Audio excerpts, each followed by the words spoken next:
Uy, mga pare at mare, kung ang love life mo parang kape, kapit lang. Alam na natin yan, di ba? Matamis sa umpisa, tapos biglang mapait at bitin sa huli. Pero kahit ganun, sige lang inom pa rin. Parang adik lang, di ba? Tapos, parang wifi lang din. Akala mo malakas ang signal, pero biglang nawawala kapag kailangan mo na. Naku, nakakainis yun. Parang multo, bigla na lang mawawala. Sana all may forever.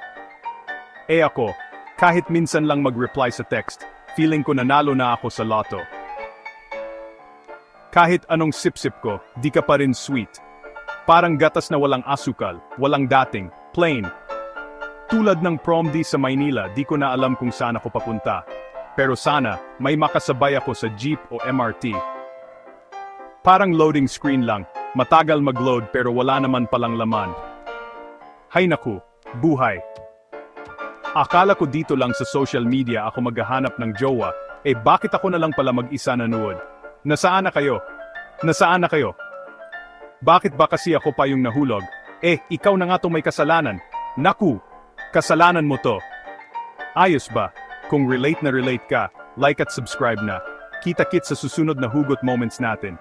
Babush!